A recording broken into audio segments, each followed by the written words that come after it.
Hello friends, आज मैं आपको आयुर्वेदिक के विषय से जिन लोगों को स्पाइन का जो लास्ट वर्टिगो होती है जिसको कहते हैं क्रोसेक्स, उसमें दर्द और साथ में चक्कर आ रहे हैं, तो उसका सिंगल पॉइंट ट्रीटमेंट उसका ट्रीटमेंट बताने जा रही हूँ। उसमें अगर जो भी प्रॉब्लम आई है उसका तो अलग से पॉइंट ऐड ऑन करा जाएगा। वो जो दर्द और चक्कर नहीं सहन हो रहे हैं तो उसको मैं रिलीफ देने का ट्रीटमेंट बता रही हूँ, ठीक है। अब हो सकता है कुछ लोगों में ये इतना असरदार ना हो, क्योंकि उनको हो सकता है उसमें कोई इंजरी हो गई है, तो पहले इंजरी को हील करने का पॉइंट लगेंगे। बाई चांस अगर उसी को सेक्स की जो वर्टिगो होती है उसमें अगर कोई और प्रॉब्लम आ गई है, जैसे कुछ लोगों के सैक्रल में आ जाती है कि वो डिस्क वहाँ के स्लिप हो गई या उसमें बल्जिंग हो गई, तो वो सब चीज़ें देखी जाती हैं। अब बाई चांस अगर आपके हिप एरिया में कोई प्रॉब्लम आई है, हो सकता है वहाँ पे हिप एरिया में, या फिर आप गिर गए हो, चोट लग गई हो, तो वो चोट में ध्यान ना दिया हो, फिर वो आगे चल करके उसमें दर्द करने लगता है, प्रॉब्लम करने लगती है। या फिर जो लंबे टाइम तक हार्ड मतलब या तो लंबे टाइम तक बैठे रहते हैं, या फिर जैसे सो तक किसी गाड़ी में ट्रैवल करते हैं, जैसे बाइक, स्कूटी या फिर ऑटो हो गया या गाड़ी हो गई, तो उसमें अगर हिप वाले एरिया में ज़्यादा ज़ोर से झटके लगते हैं तो उस पर जो है कोसेक्स में जा करके उस पर प्रेशर पड़ता है, तो वो बार बार अगर उस पर बार बार डिस्टर्ब हो जाता है, डिस्टर्बेंस आती है, उस पर ज़्यादा चोट लगती रहती है, तो फिर क्या होगा, ज़्यादा दर्द होने लगेगा। पहले तो आप इग्नोर करेंगे, फिर क्या होता है, बैठना मुश्किल हो जाता है, फिर लोग बैठ नहीं पाते हैं, क्योंकि कभी एक साइड के हिप से बैठते हैं, एक दूसरे साइड के हिप से बैठते हैं, प्रॉपर तरीके से जो बैलेंस तरीके से बैठना चाहिए, फिर वो बैठने का तरीका गलत हो जाता है। दूसरी चीज़ ये होता है कि जो लोग लंबे टाइम तक ऑफिस में बैठते हैं या फिर वैसे बैठते हैं किसी काम के लिए, और अगर वो थोड़ी सी स्पाइन को गलत पोस्चर में लेके बैठ जाते हैं, तो सारी जो स्पाइन की पोस्चर होता है उसकी गलत पोस्चर होने की वजह से जितनी वर्टिब्राe होती हैं वो डिस्टर्ब हो जाती है। जब उनका अलाइनमेंट बिगड़ जाता है, जब अलाइनमेंट बिगड़ने की वजह से कहीं ना कहीं नर्व का कंप्रेशन शुरू हो जाता है। जैसे ही अलाइनमेंट ख़राब होगा वैसे ही कंप्रेशन शुरू होने लगेगा, फिर लोगों के हाथ पैर कहीं पर भी सुनपन आने लगता है, दर्द होने लगता है, या फिर ऐसा लगता है टिंगलिंग सेंसेशन जिसको कहते हैं चूटी चलना जैसा, या फिर चुभन, या फिर बहुत ऐसा लगेगा कि सुई गड़ने जैसा लगेगा। तो देखिए ये सब चीज़ें रिलेटेड होती है आपकी स्पाइन में अगर किसी तरह की प्रॉब्लम आ गई है। अगर लेग्स एरिया में है, हिप एरिया में है, पैर के उंगलियों में है, तो ये सब चीज़ें उसमें उसी की वजह से होता है। कहीं ना कहीं वहीं से जो नर्व का अटैचमेंट अगर डिस्टर्ब हो जाता है, अलाइनमेंट डिस्टर्ब हो जाता है, तो इस तरह की प्रॉब्लम आने लगती है। कभी कभी वो दर्द इतना तगड़ा होता है स्पाइन के लास्ट बोन में कि उसकी वजह से पूरी स्पाइन में दर्द आने लगता है, और काम भी नहीं कर पाते, चल भी नहीं पाते, बैठ भी नहीं पाते, लेट भी नहीं पाते।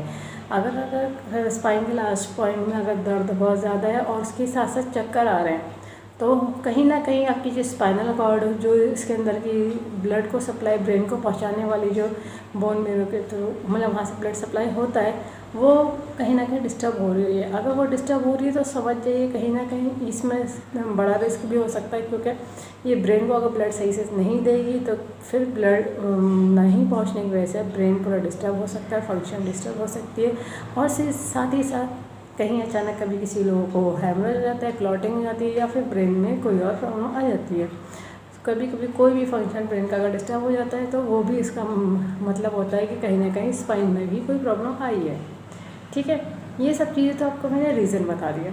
दूसरी चीज़ ये बात का ध्यान रखिएगा, पानी का इंटेक सही रखिएगा, ज़रूरत से ज़्यादा नमक या चीनी की चीज़ें नहीं खाइए। इतना रखिए कि ब्लड कि जो गाढ़ापन है बहुत गाढ़ा ना हो, बहुत पतला ना हो, मतलब विस्कोसिटी जो होती है उसकी वो ठीक रहनी चाहिए। अगर विस्कोसिटी ज़्यादा गाढ़ी होगी तब भी ब्लड सही से सर्कुलेट नहीं होगा, और स्पाइन के थ्रू अगर सर्कुलेट नहीं हुआ तो ब्रेन तो डिस्टर्ब हो ही जाता है, ठीक है, फिर बॉडी भी डिस्टर्ब हो जाती है। ये सब चीज़ें होती है, फिर चलने में डिसबैलेंस होता है।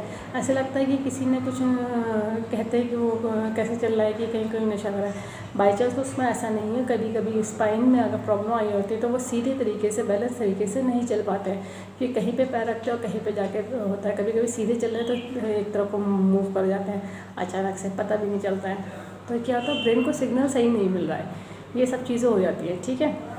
अब ये सब चीज़ें अगर हो गई और एमआरआई में क्या रिपोर्ट निकल कर आएगी इसके हिसाब से तो पॉइंट अलग से ऐड ऑन करे जाएंगे, कि कहीं ऐसा ना हो कि कहीं अंदर ही अंदर इंजरी हो रही है, तो इंजरी को हील करने का पॉइंट अलग है। अभी जो मैं सिर्फ बता रही हूँ कि जो दर्द हो रहा है और चक्कर आ रहा है उसको रिलीफ देने के लिए, ठीक है।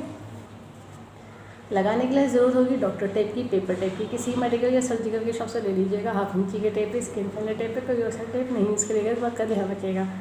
अब जिन्होंने कोर्स करा है उन्हें ये पता है कि आयुर्वेदिक एक्यूप्रेशर में यूज़ होती है ड्यूल मैग्नेट, जो एक तरफ से वाइट होती है और एक तरफ से येलो होती है। टोन की तरह काम करती है, प्लस माइनस एनर्जी होती है, नॉर्थ पोल साउथ पोल। ये ड्यूल मैग्नेट ह्यूमन बॉडी के प्रेशर पॉइंट को स्टिमुलेट करने के लिए, बैलेंस करने के लिए बनाई गई है। इसमें पावर उतनी दी गई है जो ह्यूमन बॉडी के प्रेशर पॉइंट को स्टिमुलेट कर सके, बैलेंस कर सके। अब जिनके पास मैग्नेट नहीं है तब तक के लिए उनके लिए सॉल्यूशन ये है कि हर घर में मिल जाता है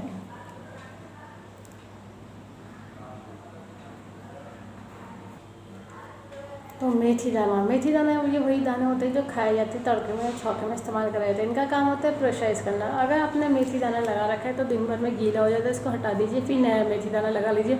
अगर मेथी दाना यूज़ कर रहे हैं तो देखिए डेली नया सीड्स लगाना पड़ता है, नया दाना लगाना तो पुराना फेंक दीजिए।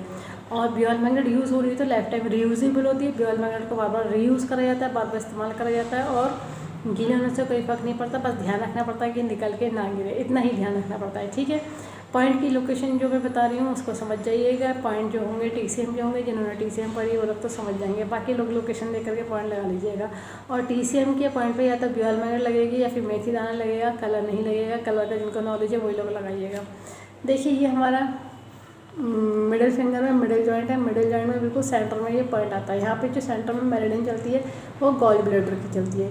तो देखिए बिल्कुल मिड में है, मिडिल जॉइंट में, मिडिल फिंगर में अपर जॉइंट में मिड में पॉइंट है, ठीक है। तो इसको कहते हैं गॉल ब्लैडर का 40, GB40, गॉल ब्लैडर का 40वां पॉइंट है। इसको इस कंडीशन के अकॉर्डिंग करा जाएगा टोन। तो टोन करने का तरीका ये रहेगा कि ड्यूल मैग्नेट देखिएगा पेपर टेप में से वाइट दिख रही है और जो स्किन पे टच होना है वो येलो टच होना है। तो देखिए मैं आपको अप्लाई करके दिखा दे रही हूँ। ये देखिए ये हो गया है वाइट विजिबल, ठीक है। अब देखिए मैंने इस हाथ में कलर नहीं लगाया, मार्क नहीं करा है, मैं इस हाथ में आपको मेथी दाने से अप्लाई करके दिखा रही हूँ।